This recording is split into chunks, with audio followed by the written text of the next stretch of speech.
6 میں، اور نہ کسی مسلمان مرد اور نہ کسی مسلمان عورت کو پہنچتا ہے کہ جب اللہ اور اس کا رسول کچھ حکم فرما دیں تو انہیں اپنے معاملے کا کچھ اختیار رہے، اور جو حکم نہ مانے اللہ اور اس کے رسول کا بے شک وہ کھلی گمراہی میں بہکا ہوا ہے۔ کس واقعے کی نشاندہی ہو رہی؟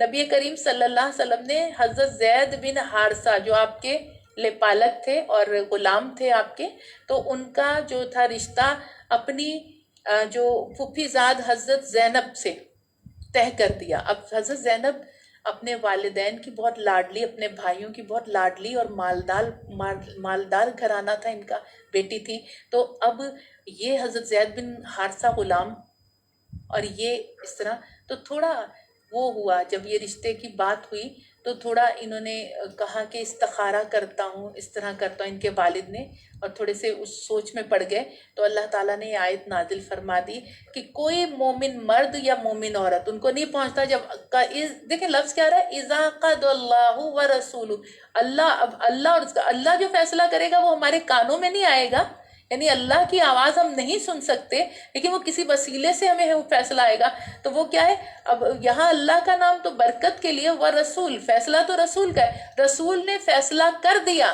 اب ان کو نہیں پہنچتا کہ اب اس امر میں کچھ اور سوچیں، حتیٰ کہ استخارہ بھی نہ کریں، رسول نے فیصلہ کر دیا نا، اب کس بات کا؟ تو یہی کہا جا رہا ہے کہ وہ کیا ہے کہ وہ ایسے نہ کرے، اور جو حکم نہ مانے اللہ اور اس کے رسول کا بے شک وہ کھلی گمراہی میں بہکا ہے۔ تو پھر سیدہ زینب کا رشتہ حضرت زید بن حارثہ سے ہو گیا۔ یہاں بڑی حکمتیں تھیں، اسرار تھے، ایک دیکھیں طریقے سے کبھی رسومات کا خاتمہ، کبھی کہتے ہیں بدصورت بری بد شکل رسومات کا خاتمہ کرنا، حکمت جو نسل در نسل چلی آ رہی ہوں، لوگوں کی ریت رواج بن چکی ہوں، جیسے وہ لازم ہو گئی ہوں۔ تو اس طرح بہت ساری ایسی چیزیں جو دین میں ہیں نہیں لیکن ہم نے اپنے پر لازم کر رکھی ہیں، تو یہی چیز یہاں بھی کہ اب اس رسم کو ختم کرنا تھا کہ لوگ لے پالک بیٹے کی بیوی کو بھی حقیقی بہو کے معیار پر سمجھتے تھے اور اس سے نکاح نہیں کر سکتے تھے، نکاح نہیں کرتے تھے۔ اس رسم کو بھی ختم کرنا تھا کہ لے پالک بیٹا حقیقی بیٹا نہیں، اس کی بیوی کو اگر وہ چھوڑ دے تو اس سے نکاح ہو سکتا ہے، وہ حقیقی بہو نہیں آپ کی، اس رسم کا خاتمہ کرنا تھا۔ ٹھیک ہے، تو یہاں اب یہ کہا کہ حضرت زید کا نکاح جو ہے حضرت زینب سے ہو گیا، اور پھر اس کے بعد آیت نمبر 37 میں پھر اگلی بات آ رہی ہے، اور اے محبوب یاد کرو جب تم فرماتے تھے اس سے جسے اللہ نے نعمت دی اور تم نے اسے نعمت دی کہ اپنی بیوی کو اپنے پاس رہنے دے اور اللہ سے ڈر، تم اپنے جی میں رکھتے تھے وہ جسے اللہ کو ظاہر کرنا منظور تھا، اور تمہیں لوگوں کے طانے کا اندیشہ تھا، اور اللہ زیادہ حقدار ہے کہ اس کا خوف رکھو، اور پھر جب زید کی غرض اس سے نکل گئی تو ہم نے وہ تمہارے نکاح میں دے دی کہ مسلمانوں پر کچھ حرج نہ رہے ان کے لے پالک منہ بولے بیٹوں کی بیویوں میں، جب ان سے ان کا کام ختم ہو جائے اور اللہ کا حکم ہو کر رہتا ہے۔ اب کیا کہا جا رہا ہے؟ جب آپ حضرت زید آتے تھے، اب دیکھیں آپس میں مزاج نہیں مل رہے تھے، تھوڑی سی چپکلش اور انبن رہتی تھی حضرت زید بن حارثہ اور حضرت سیدہ زینب کی۔ اب حضرت زید نے بارہا نبی پاک صلی اللہ علیہ وسلم سے یہ بات کہی تو آپ کہتے تھے نہیں اسے اپنے پاس رکھو، گزر اوقات کرو، تو آپ انہیں روک دیتے تھے بار بار کہ اللہ اچھا کیا فرما رہا ہے، جسے اللہ نے نعمت دی اور جسے تم نے نعمت دی، یعنی ان کے لیے تو ایک نعمت تھا نا یہ رشتہ، تو کہا کہ وہ اپنے پاس رہنے دے، کہا اپنی زوج کو اپنے پاس رہنے دو اور اللہ سے ڈرو، اور پھر کیا ہے کہا جا رہا ہے کہ اب اللہ کو اس فیصلے کو ظاہر کرنا مقصود تھا، اور آپ کے دل میں یہ آیا جب اللہ نے کہا کہ زید جب ان کو چھوڑیں گے تو اب آپ ان سے نکاح کریں گے سیدہ زینب سے، تو حضور کے ذہن میں یہ آیا کہ اب لوگ تو یہ حقیقی بہو کے اس میں کہیں گے، تانے دیں گے کہ بہو سے نکاح کر رہے ہیں معاذ اللہ، تو یہ اس میں تانے دیں گے، تو اللہ نے فرمایا آپ کو لوگوں کے تانے کا اندیشہ تھا اور اللہ زیادہ حقدار ہے کہ اس سے ڈرا جائے۔ جب آپ حق کر رہے ہیں تو آپ کو لوگوں کا ڈر ہونا ہی نہیں، یہ ہم عام لوگوں کے لیے کہا جا رہا ہے، ہم حق پر چل رہے ہیں نا، تو اب ہمیں کسی کے سامنے اپنی صفائیاں پیش کرنے کی ضرورت نہیں ہے، ہمارا رب جانتا ہے ہم صحیح ہیں، ٹھیک ہے، تو کہا تو اللہ زیادہ حقدار ہے کہ اس کا خوف رکھو۔ اب زید کی غرض نکل گئی، اب حضرت زید نے پھر کہا اب اللہ کا حکم بھی آ گیا، ٹھیک ہے زید کا نباہ نہیں ہو رہا، نہیں رہے تو طلاق، علیحدہ ہو جائیں، علیحدگی اختیار کر لیں، علیحدگی ہو گئی تو ہم نے وہ تمہارے نکاح میں دے دی۔ آپ کے نکاح میں حضور نبی پاک صلی اللہ علیہ وسلم کا سیدہ زینب سے نکاح ہو گیا، تو آپ کے نکاح میں دے دی۔ اچھا اب کیا ہے، اب یہ چیزیں تو ہو گئیں، لیکن کہتے ہیں کہ سیدہ زینب سے اللہ تبارک و تعالیٰ نے، سیدہ زینب اس پر بڑا فخر کرتی تھی کہ تمام ازدواج کا نکاح زمین پر ہوا اور میرا نکاح میرے رب نے رسول پاک صلی اللہ علیہ وسلم سے آسمانوں پر کرا، اس پر فخر کرتی تھی سیدہ زینب۔ تو ایسے اللہ تعالیٰ کا، دیکھیں نکاح کیا ہے، امر ربی، اللہ کا امر، اللہ نے حکم دے دیا، بیوی حلال ہو گئی، نکاح ہو گیا، اس طریقے سے کرنا ہے۔ تو نکاح میں بیسک جو چیزیں ہوتی ہیں ایجاب و قبول، ایجاب و قبول، یعنی جس طرح ہمارے یہاں ہوتا ہے نا، عموماً کہتے ہیں نا تجدید نکاح تجدید ایمان، کسی کے منہ سے کلمہ کفریہ نکل گیا تو اب تجدید نکاح کریں، پہلے تجدید ایمان کریں، کیونکہ کلمہ کفریہ کی وجہ سے ایمان سے گیا تو نکاح بھی ٹوٹ گیا، جس کا ایمان گیا اس کا نکاح بھی ختم۔ تو اب تجدید ایمان کے پہلے تو توبہ کرنی، میں توبہ کرتا ہوں ان کفریہ کلمات سے جو میرے منہ سے ادا ہو گئے، اور میں کلمہ پڑھتا ہوں اور ایمان لاتا ہوں، پھر کلمہ پڑے گا۔ اب تجدید نکاح، اب تجدید نکاح میں علماء کرام کیا فرماتے ہیں، ایجاب و قبول، بیوی کو سامنے بٹھا لے اور خود ادھر بیٹھ جائے، گواہ تو اب اللہ نے دے دیے بچے، وہ تو بچے ہیں، اب اس سے میں اتنے حق مہر میں، چاہے وہ سابقہ حق مہر ہی ہو، میں اتنے حق مہر کے عوض تجھے اپنے نکاح میں لیتا ہوں، عورت کہے گی میں نے قبول کیا، تجدید نکاح ہو گیا۔ اب اس میں وہ بارات اکٹھی کرنی اور ولیمہ کرنا یہ سارا نہیں ہوگا نا۔ تو یہ نکاح میں بیسک جو رکن کیا ہے، ایجاب و قبول، یہ ہے۔ تو یہ سیدہ زینب کے ساتھ حضور پاک صلی اللہ علیہ وسلم کا نکاح ہوا۔ کہتے ہیں کہ یہ آپ کا ولیمہ بہت شاندار ہوا، ایک بکری کا گوشت ذبح کیا گیا، اور اس کے کچھ احکامات بھی اب آئیں گے، آگے بھی معاملات آئیں گے تو اس کا بھی ہم ذکر کریں گے انشاءاللہ۔ اب کیا ہے کہ آیت نمبر 36، اور نہیں ہے کسی مومن نہ مومنہ کو حق کہ جب اللہ حکم دے، یہ تو ہم نے کر لیا تھا، ٹھیک ہے، یہ ہو گیا۔ اب دیکھیں یہاں حضور پاک صلی اللہ علیہ وسلم کی تعداد ازدواج پر لوگ الٹی سیدھی باتیں، اور کرتے کون ہیں، غیر مسلم قوتیں، یہود و نصارہ زیادہ یہ اعتراضات اٹھاتے ہیں۔ تو ہم دیکھتے ہیں حضرت داؤد علیہ السلام کے عقد میں 100 بیویاں تھیں۔ یہودی حضرت داؤد علیہ السلام کو مانتے ہیں، ان کو اپنا نبی مانتے ہیں، تو حضرت داؤد کی 100 بیویاں، اور حضور پاک صلی اللہ علیہ وسلم کی اگر 11 بیویاں ہیں تو حضرت داؤد کی 100 بیویاں، اور ان کی، اچھا بیویوں کے ساتھ کنیزیں بھی حلال ہوتی تھی نا، 100 بیویاں اور 300 کنیزیں حضرت داؤد علیہ السلام کی حلال، 100 بیویاں اور 300 کنیزیں حضرت داؤد علیہ السلام کی۔ اور پھر حضرت سلیمان کے عقد میں 300 بیویاں تھیں، 300 بیویاں اور 700 کنیزیں۔ اب جو اعتراض ہمارے رسول صلی اللہ علیہ وسلم کی تعداد ازدواج پر کرتے ہیں، یہ اپنے انبیاء کے، وہ نبی ہمارے بھی ہیں، ہمارے نبی، ہم سب نبی کو آمنت باللہ و ملائکتی و کتبی و رسلی، ہم سب پر ایمان لا، لیکن وہ تھوڑا سا تو ذرا دیکھیں کہ تعداد ازدواج جو ہے، اور انبیاء کرام کو اللہ تعالیٰ عام آدمی سے زیادہ طاقت عطا فرماتا ہے، ان میں زیادہ طاقت ہوتی ہے۔ تو یہی کہا کہ ان کی 700 کنیزیں تھیں، اور اور عبادت میں صرف نکاح ہی ایک ایسی عبادت ہے، عبادتوں میں صرف نکاح ہی ایسی عبادت ہے، غور کریے گا، جو جنت میں بھی ہوگا۔ کیسی افضل عبادت ہے نکاح میں کہ جو جنت میں بھی ہوگا۔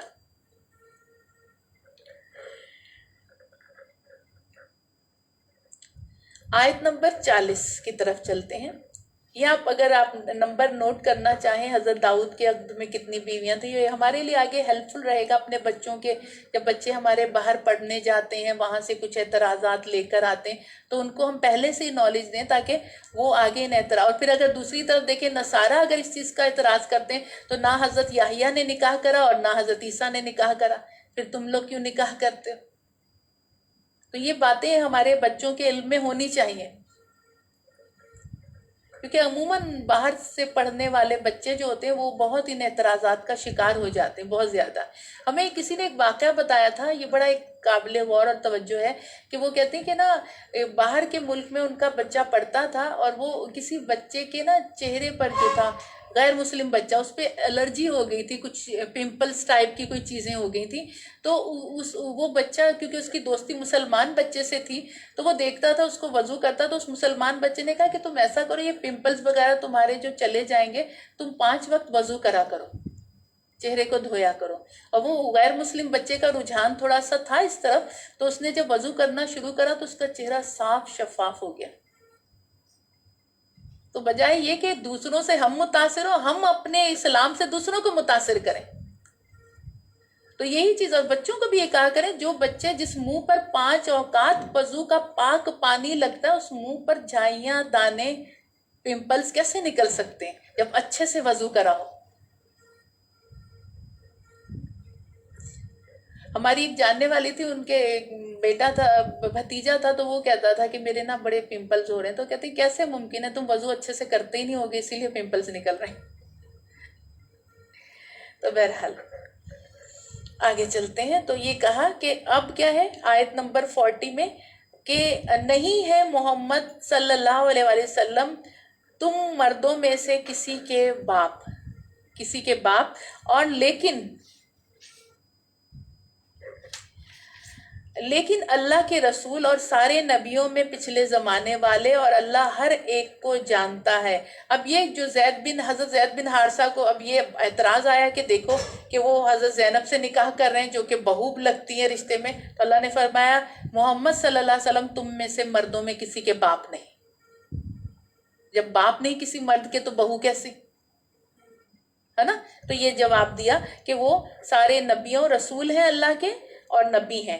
آیت نمبر 45 میں، اے نبی مکرم صلی اللہ علیہ وآلہ وسلم، بے شک بھیجا ہم نے تم کو ہر جگہ کا چشمدید گواہ، خوشخبری دینے والا، ڈر سنانے والا، اور آیت نمبر 46، اور بلانے والا اللہ کی طرف اس کے حکم، اور روشن چراغ۔ یا ایھا النبی انا ارسلناک شاہدا ومبشرا ونذیرا وداعیا الی اللہ بإذنہ وسراجا منیرا۔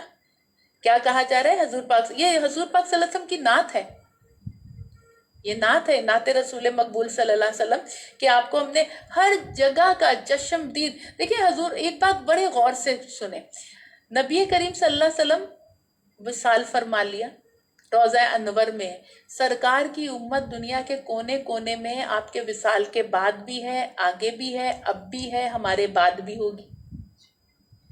تو چشمدید گواہ یعنی آنکھوں دیکھا ہو، جو دیکھ رہا ہو، اس سے کیا پتہ چلا؟ یعنی اپنی امت کے حالات پر باخبر ہے۔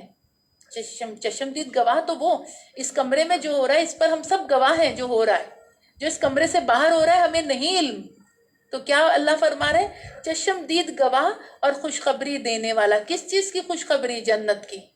پہلے بھی نبی آئے خوشخبریوں والے، لیکن انہوں نے جنت دیکھی نہیں تھی۔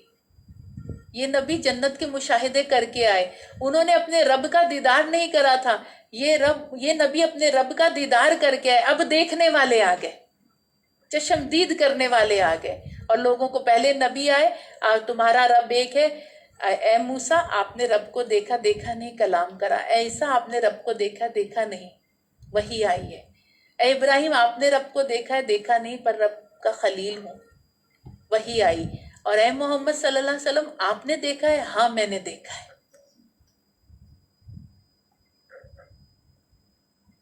تو کہا خوشخبری دینے والے، ڈر سنانے والے، اور بلانے والے، اللہ کی طرف دعوت دینے والے اس کے حکم کی، اور روشن چراغ سراجم منیرا۔ اچھا، اس کا ترجمہ علماء کرام کہتے ہیں کہ اگر صرف اس کا چراغ، اس کا ترجمہ یہ ہوتا سراجم منیرا کا ترجمہ اگر یہ کرتے کہ چمکتا چاند یا روشن سورج، اگر چمکتا چاند ترجمہ ہوتا ہے، عربی کے ایک ایک حرف کے الفاظ کے کافی میننگز نکلتے ہیں، اگر چمکتا چاند کرتے تو چاند رات میں ہوتا ہے، دن میں نہیں، اور روشن سورج کرتے تو سورج دن میں ہوتا ہے، رات میں نہیں۔ تو روشن چراغ کر دیا کہ چراغ دن میں بھی جلتا ہے رات میں بھی جلتا ہے. میرے نبی کا نور دن میں بھی فیضیاب کرتا ہے اور رات میں بھی فیضیاب کرتا ہے. جو دن کو جائے کاشانہ اقدس کو اس کو بھی رحمتیں ملتی ہیں, جو رات کو جائے اس کو بھی رحمتیں اور برکتیں ملتی ہیں. آیت نمبر 49 میں, اے ایمان والو جب نکاح کر لیا تم نے ایمان والی عورتوں سے پھر طلاق دے دی انہیں قبل اس کے کہ انہیں ہاتھ لگاؤ تو نہیں ہے تمہارے لیے ان پر کچھ عدت کے معاملات, اور کہ تم اسے شمار کرو تو انہیں کچھ پونجی دے دو اور چھوڑو خوبی کے ساتھ. اب ایک حکم آ رہا ہے, پہلے ہوتا تھا ابھی مہر کا تعین نہیں ہوا اور مہر, اچھا دیکھیں یہاں بھی یاد رکھیے کہ مہر مقرر نہیں ہوا تو مہر کیسے نہیں مقرر ہو تو اب مہر کیسے دیا جائے گا؟ ایوریج جو خاندان کی لڑکیوں کا جو مہر مقرر ہے اس کے حساب سے, جب جو اس وقت کی لڑکیوں کا مہر مقرر اس کے حساب سے. تو پہلے وقتوں میں ایسا ہوتا تھا مہر کا تعین نہیں کیا جاتا تھا کہ بعد میں کر لیں گے. تو کہا اگر تم نے ایمان والی عورتوں کو طلاق دے دی قبل اس کے کہ تم نے انہیں چھوا, قبل اس کے کہ خلوت تنہائی ملی ہو, تو اب تم ان کو دو مہر مقرر نہیں, تو اب ان کو اب کیا صورت میں, ایسی صورت میں جو ہے مہر مقرر ہوگا تو وہ مہر آدھا دیا جائے گا اگر چھوا نہیں. لیکن اچھا اب خلوت کی کنڈیشن, تنہائی فی زمانہ دیکھیں آج ہمارے یہاں ایک سیف سائڈ یہ ہوتی, منگنی نہیں کریں گے, لڑکے لڑکی ملیں گے باتیں کریں گے تو گنہگار ہوں گے, چلو ایک سیف سائڈ کرتے, کیا نکاح کر دیتے ہیں رخصتی بعد میں. چلے یہ تو اچھا کرا آپ نے, لیکن اب شوہر کا حق ہے وہ جس وقت چاہے انگلی پکڑے آپ کے گھر سے لے جائے.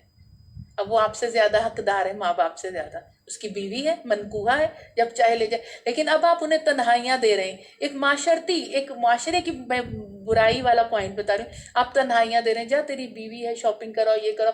ان کو کہیں بھی, اب ماں باپ کو کیا پتا, کہیں انہیں تنہائی مل گئی. اب خلوت یعنی اگر آپس میں ریلیشن کہیں موقع مل گیا, ریلیشن ہو گئے, تو اب اس پہ مہر کی رقم کا عدت کے معاملات بھی ڈیپینڈ کریں گے. خلوت نہیں ملی تو عدت نہیں ہے, اور اگر مل گئی تو عدت ہے. اور پھر مہر بھی آدھا یا پورا, اگر مل گئی تو مہر پورا, نہیں ملی تو آدھا. اب بچے بچی جا رہے ہیں گھومنے پھرنے, آپ کو کیا پتا کوئی کمزور لمحہ آیا, تنہائی مل گئی, ویسے بھی شوہر ہے, پھر کیا کریں گے؟ اب بچی شرماتے ہوئے بتائے نا کہ ہمیں تنہائی ملی تھی, آدھا مہر اس کا حق جا رہا ہے. کتنی قباحتیں ہیں مجھے بتائیں. اور امام اعظم ابو حنیفہ فرماتے خلوت یعنی ریلیشن ہوئے ہو یا نہ ہو, 5 منٹ تنہا زوجین بیٹھ گئے, مہر دے گا, عدت ہوگی.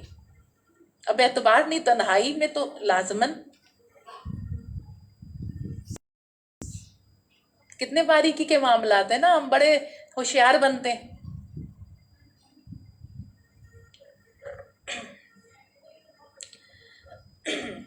اب کیا کہا جا رہا ہے آیت نمبر 53 میں, اے ایمان والو مت اندر جاؤ حضرت صلی اللہ علیہ وسلم کے گھروں میں مگر یہ کہ اجازت دے دی جائے تمہیں کھانے کی, نہ پہلے سے انتظار کرتے ہوئے کہ, لیکن جب تمہیں پہلے سے انتظار کرتے ہوئے پکنے کا, یعنی جا کے ابھی کھانا پک رہا ہے, میزبان کھانا پکا رہا ہے, مہمان آ کے بیٹھ گئے, اب کیا حال, اب کچن کو دیکھوں ادھر دیکھوں, کچن کو دیکھوں ادھر دیکھوں, ان کو کمپنی دوں کیا کروں, ادھر سے ان کے بچوں نے ایک وہ ادھم مچایا. میں فی زمانہ کی بات کر رہی ہوں نا, تو کہا کہ کھانا جا کے اتنا جلدی بھی نہ بیٹھ جاؤ دعوت میں, کھانا پک ہی رہا ہے اور تم جا کے بیٹھ گئے.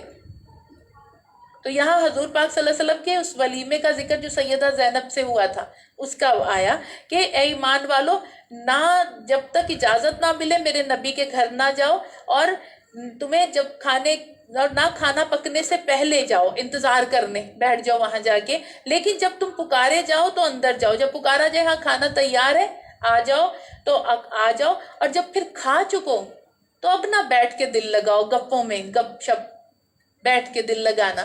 اب بیٹھو نا, کھا چکو تو نکلو, پھیل جاؤ, ایسا نہ ہو دل بہلاتے ہوئے باتوں میں وہاں مشغول ہو جاؤ. تمہارا یہ طریقہ تکلیف دیتا ہے میرے حبیب کو صلی اللہ علیہ وآلہ وسلم کو, اور وہ تو لحاظ کرتے ہیں تم لوگوں کا, لیکن اللہ نہیں حیا فرماتا سچ بات کہتے ہوئے.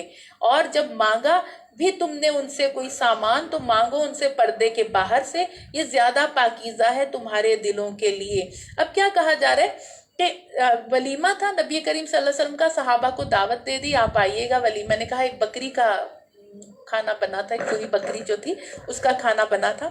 تو کیا کہا کہ یہ آئے اور بیٹھ گئے اور پھر کھانا بننے سے پہلے آ گئے اور پھر اس کے بعد کھانا بن گیا، کھا لیا، اب سب بیٹھے گفتگو کر رہے ہیں. اب نبی کریم صلی اللہ علیہ وسلم اپنے حجرہ عروسی میں جانا چاہ رہے ہیں. اللہ کا حکم بھی ایسا ہے. سیدہ زینب، اب حجرے کتنے کتنے ہوتے تھے، بہت چھوٹے ہوتے تھے. یہ تو ہمارا یہ بہت بڑا یہ پردہ کی جو ہماری باؤنڈری بنی ہے بہت بڑی جگہ ہے. حجرے اس سے بھی چھوٹے ہوتے تھے. اور جیسے دروازہ سامنے، اب اتنے سے حجرے میں دروازہ کھلے تو نگاہ پڑتی ہے. سیدہ زینب دیوار کی طرف منہ کر کے بیٹھی ہوئی تھی تاکہ اگر دروازہ کھلے بھی، پردہ ہٹے بھی تو نگاہ نہ ہو. یہ بتایا جا رہا ہے ایمان والی عورتوں کو اس طرح بیٹھا کرو.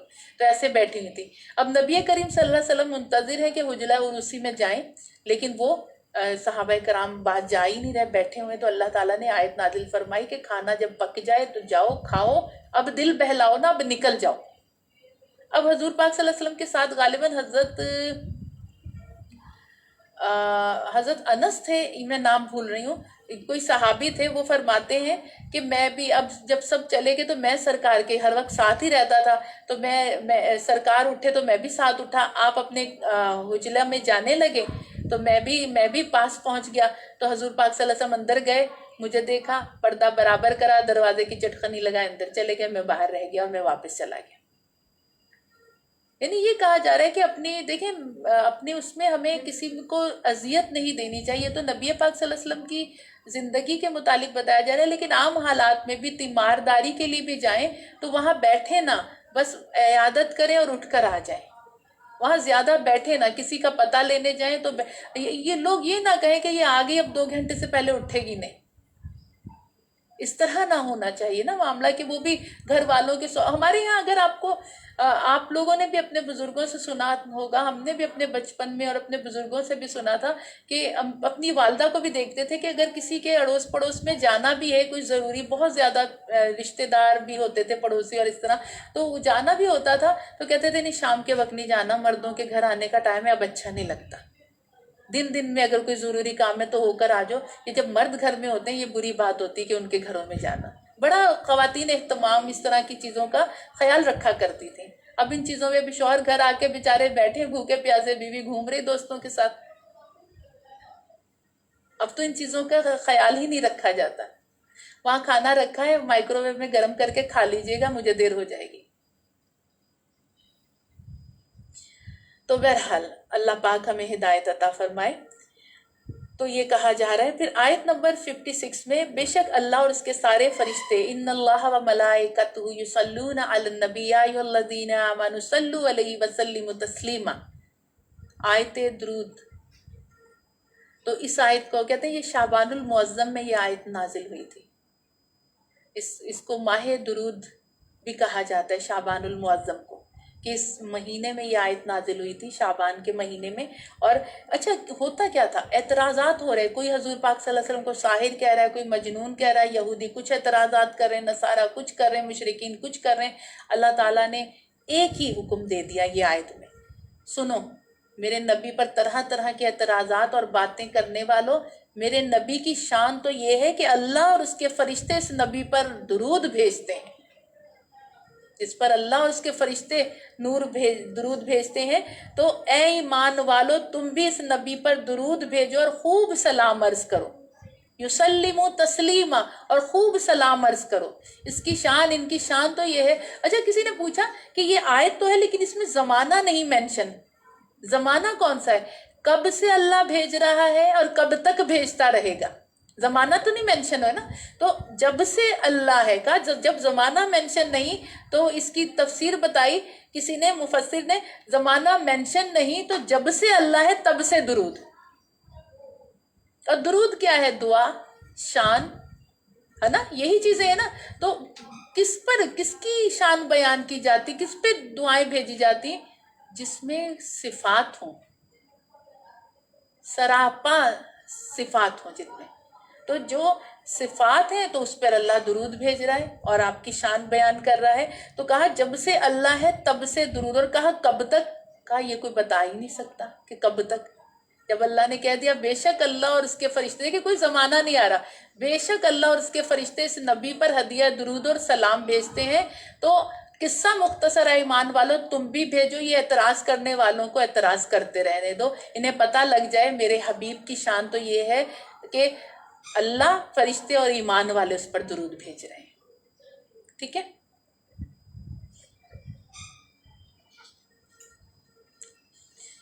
اب آگے کیا کہا جا رہا ہے آیت نمبر 59 میں. اللہ تبارک و تعالیٰ فرما رہا ہے، اے حبیب کہہ دیجئے اپنی بیویوں اور بیٹیوں اور مسلمان عورتوں کو کہ ڈال رکھیں اپنے چہروں پر اپنی چادریں، یہ زیادہ قریب ہے کہ پہچان لی جائیں تو ستائی نہ جائیں، اور اللہ غفور الرحیم ہے. اب یہ آیت پردہ نازل ہوئی. آیت پردہ کہتے ہیں کہ جس رات یہ آیت، سب سے پہلے کس کو خبر ہوتی تھی آیت نازل ہوتی؟ ازدواج کو. رات کو نازل ہوئی تو ازدواج کو خبر ہوتی تھی نا. تو آیت پردہ نازل ہوئی، ساری رات ازدواج کے گھروں میں چراغ جلتے رہے. حالانکہ بعد از مغرب یا عشاء کے چراغ مغرب کے بعد گل کر دیے جاتے تھے، عشاء پڑھ کے سو جاتے تھے سب. تو اب چراغ کا جلنا، اور وہ بھی پوری رات، یہ تو ایک وہ بات تھی. تو صحابہ کرام نے دیکھا کہ حجرات میں جو ہے چراغ جل رہے ہیں، روشنی. تو حضور نبی پاک صلی اللہ علیہ وسلم سے پوچھا کہ یا رسول اللہ رات کوئی آیت نازل ہوئی کہ حجرات میں چراغ جلتے رہے؟ فرمایا ہاں، رات کو ہی آیت پردہ نازل ہوئی، اور ازدواج نے کپڑوں کے پیسز کو جوڑنا شروع کرا، رات کو سلائی کرنا شروع کر دی، اور پوری رات لگا کر بڑی بڑی لمبی چادریں اپنے لیے تیار کر لیں.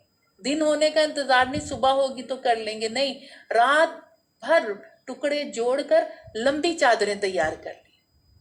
اور چادریں کیسی؟ یہ ایسی چادریں. اچھا دیکھیں، اب اس کی چادر پردے کا وہی بات، کانسیپٹ یہ کہ برقع پہننے سے کوئی ولی نہیں بنتا.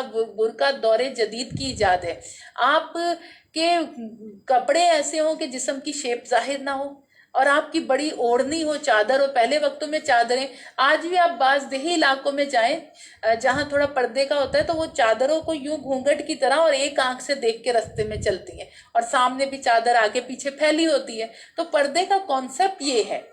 ضروری نہیں کوئی برقع پہن رہا ہے اور کوئی نہیں پہن رہا، کوئی بڑی اوڑھنی سے اپنے جسم کو پورے کو کور کر رہا ہے اور اس کے جسم کی شیپ ظاہر نہیں ہو رہی، تو یہ بھی پردہ ہے. اصل میں پہلے وقتوں میں برقع نہیں ہوا کرتا تھا، چادریں. تو ازدواج نے چادریں بنائی، ٹکڑے جوڑ جوڑ کے پوری رات چراغ جلتے رہے تاکہ صبح بھی نہ ہو اور ہم اس اللہ کے حکم پر عمل کرنے والیاں بن جائیں. اور پھر صحابیات اس طرح چلتی تھی رستوں میں، گزرگاہوں میں، بیچ میں نہیں. عورت کے لیے حکم ہے سائیڈ پر ہو کر گزرے. اور چادریں اتنی لمبی تھی کہ وہ زمین پر لگتی تھی، جھاڑیوں پہ لگتی تھی اور چھج جاتی تھی. اتنی لمبی تھی، ایسی چادریں تھیں. اور پھر حضور سرور کونین صلی اللہ علیہ وسلم سے کسی صحابیہ نے دریافت کرا کہ یا رسول اللہ صلی اللہ علیہ وسلم، ہم چادریں اوڑھتے ہیں، کبھی کبھی ایسا ہوتا ہے کہ کسی جگہ پانی کھڑا ہوتا ہے، ہم جا رہے ہوتے ہیں، اس پانی میں چادر لگ جاتی، ہم نہیں جانتے پانی پاک ہے یا ناپاک، تو ان چادروں کو پاک کیسے کریں؟ حضور سرور کائنات صلی اللہ علیہ وسلم نے فرمایا مٹی پاکی کا بہترین آلہ ہے. جب تمہاری چادریں رستے میں کسی پانی میں لگتی ہیں، اس کے بعد خشک مٹی پہ لگتی ہیں، تو تمہاری چادریں پاک ہو جاتی ہیں. ان کو پاک کرنے کی ضرورت نہیں. کہ تیمم کرتے ہیں نا مٹی سے، تو مٹی پاکی کا آلہ، ادھر پانی میں لگی، پھر آگے خشک مٹی میں وہی چادر لگی پانی والی، وہ خشک مٹی نے پانی اگرچہ ناپاک بھی تھا اس کو پاک کر دیا. یہ کہا تیمم بھی تو یہی کرتا ہے، ناپاک کو پاک کر دیتا ہے. تو یہ کتنا آسان دین ہے. تو اب کیا کہا جا رہا ہے اس کے بعد کہ، اور ساتھ میں یہ بھی کہا جا رہا ہے کہ چادریں یہ اس لیے کہ قریب پہچانی جائیں تو ستائی نہ جائیں، کہ لوگ کہیں یہ مسلمان گھرانے کی چشم و چراغ ہیں، وہاں کی بیٹیاں ہیں، تو پہچانی نہ جائیں، یعنی ستائی نہ جائیں. پہچانی تو جائیں، ستائی نہ جائیں، لوگ ستائیں نہ. دیکھیں جو آپ دیکھیں مرد ہر عورت سے ہنسی مزاح نہیں کرتا. جو عورت اسے شے دیتی ہے، موقع دیتی ہے، اس سے کرتا ہے مزاح مسخری، اور وہ حد سے اترتی. آپ نے دیکھا ہوگا اکثر، تو مرد بھی اتر جاتا ہے. یہی چیز ہوتی ہے نا. تو اور مسلمان عورت کی تو پہچان کہ یہ نو گو ایریا ہے بھائی، ریڈ زون ہے یہ کسی کا. ٹھیک ہے، تو یہی کہا. تو اللہ غفور الرحیم ہے. آیت نمبر 70، اے ایمان والو ڈرو اللہ سے اور بولا کرو سیدھی بات. یعنی اللہ سے ڈرا کرو، اور جب بھی بات بولو سیدھی اور سچی بات بولا کرو. گھما پھرا کے اور فریب والی باتیں نہیں بولا کرو، سیدھی اور سچی بات بولا کرو، اللہ تعالیٰ سے ڈرا کرو۔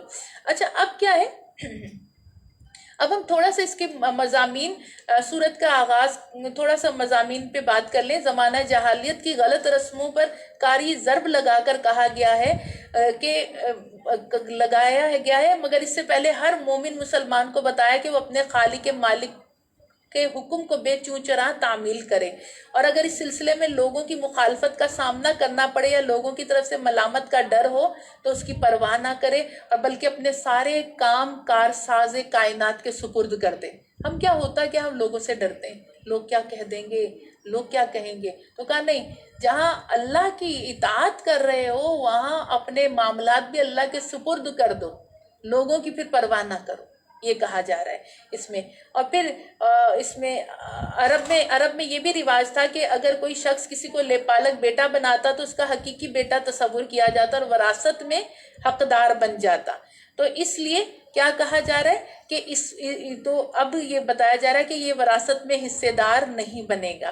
یہ مضامین تو ہم کر چکے تھے، سیدہ زینب سے نکاح کا بھی ہو گیا، لیکن اب ایک اہم بات جو جنگ احد میں جو اس کا ذکر بھی آ رہا ہے کہ گھاٹی پر مقرر کردہ افراد کی حکم سمجھنے میں کوتاہی کی وجہ سے جو مسلمانوں کو نقصان اٹھانا پڑا، جس کی وجہ سے مکے کے کافر، اطراف کے مشرکین اور مدینے کے یہودی مسلمانوں کو نیست و نابود کرنے کی تدبیریں کرنے لگے۔ اور اسی دوران ایک فیصلے کے سلسلے میں نبی پاک یہودیوں کی ایک بستی میں، یہ بڑا مشہور واقعہ ہے، یہودیوں کی ایک بستی میں گئے اور وہ بڑے اچھے طریقے سے یہودی پیش آئے۔ دیکھیں یہودیوں کے متعلق حدیث میں آئے مکار قوم ہے، مکاری اپنی کہیں نہ کہیں دکھاتا ہے۔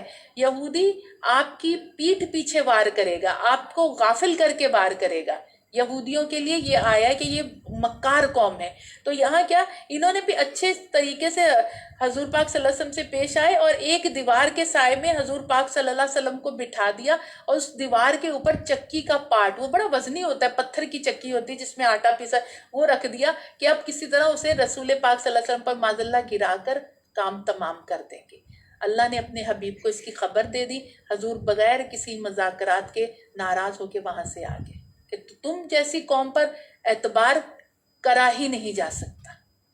آپ وہاں سے تشریف لے آئے، اور پھر کیا ہوا کہ اور اس کو پھر اس کے ذریعے اللہ تعالیٰ نے جبرائیل کے ذریعے یہودیوں کی سازش سے حضور کو آگاہ کیا۔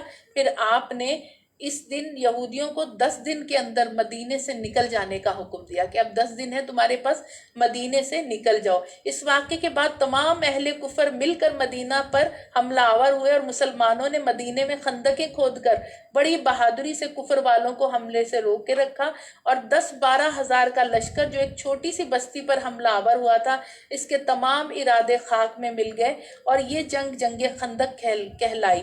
اس جنگ میں مسلمانوں کو یہ فائدہ ہوا کہ اس کے بعد مسلمان کفر پر حملہ کرنے کی پوزیشن میں آ گئے، جبکہ اس سے پہلے مسلمان کفر کی سازشوں کا دفاع کرتے رہے۔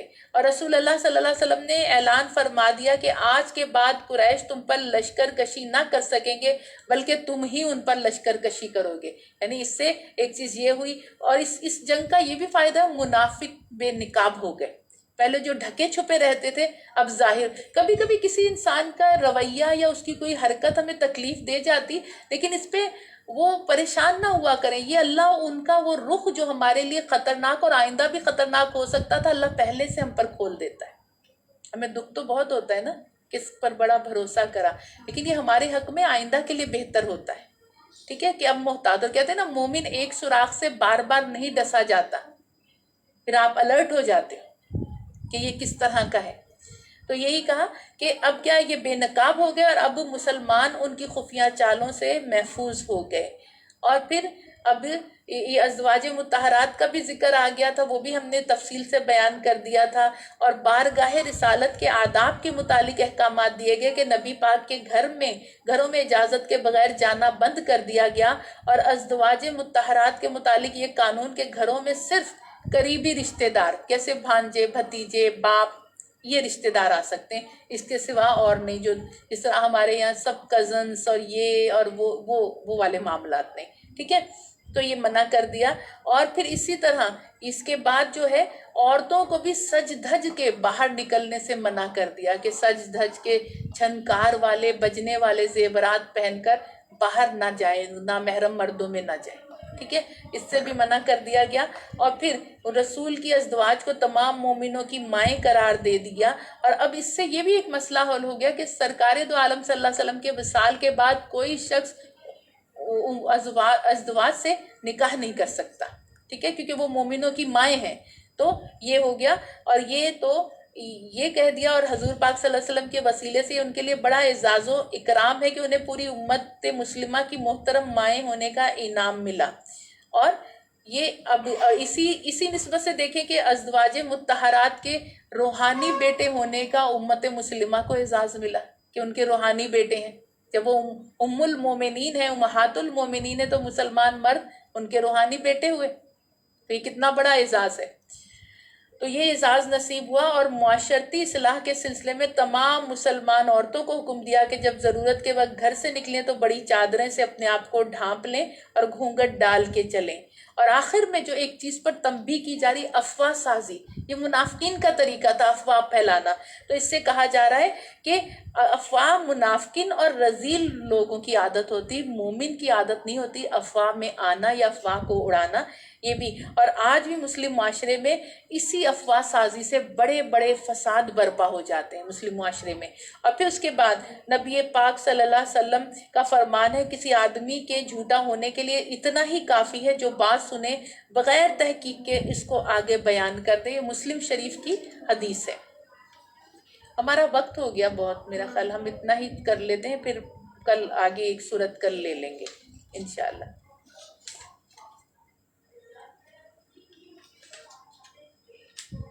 وآخر الدعوانا ان الحمد للہ رب العالمین وصدق اللہ العظیم۔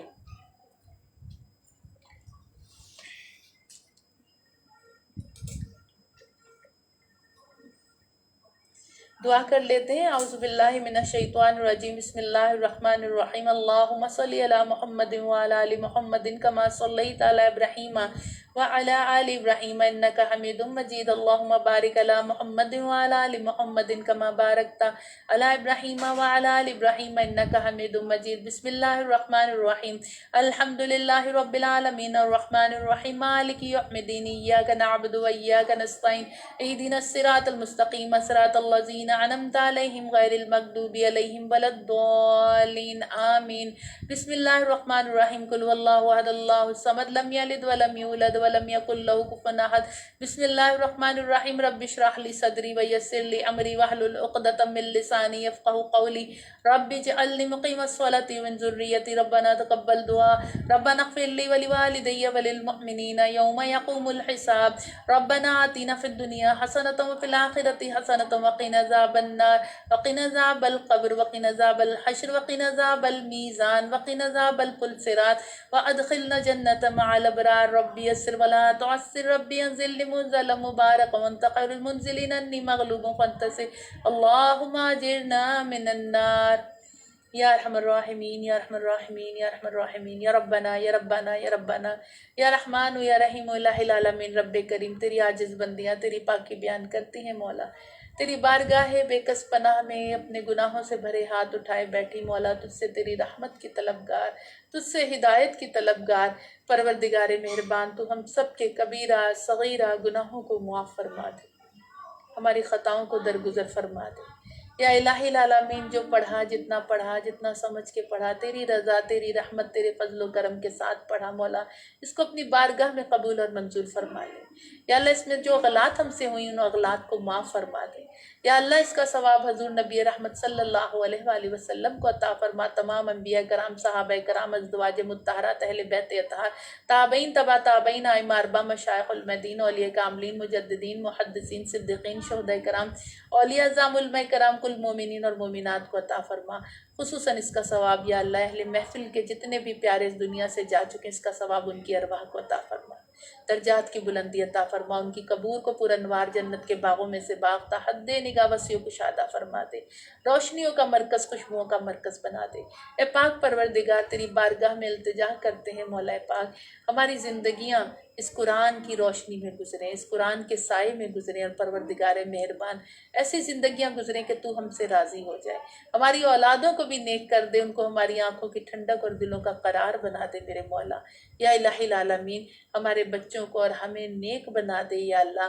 یا اللہ کثرت سے نوافل پڑھنے والا، ذکر و اذکار کرنے والا، درود پاک پڑھنے والا، قرآن کی رغبت رکھنے والا، قرآن محبت کے ساتھ پڑھنے اور سمجھنے والا، تیری راہ میں خرچ کرنے والا، تیرے بندوں کے کام آنے والا، تیری رضا میں راضی رہنے والا، تیرے شکر گزاری کرنے والا، یا اللہ تیری فرما برداری کرنے والا بنا دے۔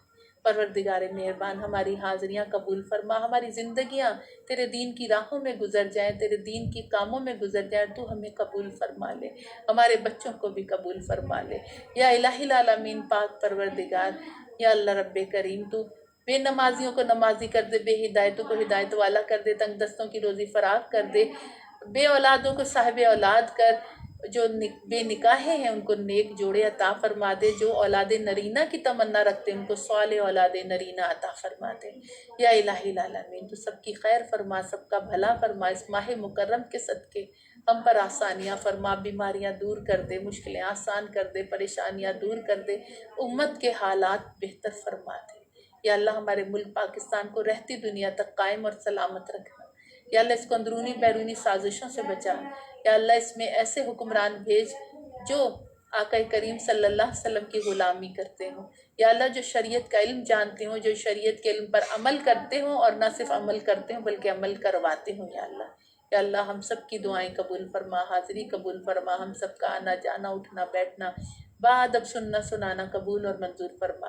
آمین اللہم آمین۔ ان اللہ و ملائکۃ یصلون علی النبی یا ایھا الذین آمنوا صلوا علیہ وسلموا تسلیما سبحان ربک رب العزۃ عما یصفون والسلام علی المرسلین والحمد للہ رب العالمین۔ جب دم واپسی ہو یا رب ہم سب کو نصیب کرنا کلمہ حق پڑھنے کی توفیق، حق لا الہ الا اللہ محمد رسول اللہ صلی اللہ تعالی علی خیر خلقہ محمد وآلہ وصحبہ اجمعین برحمتک یا ارحم الراحمین اللہم آمین۔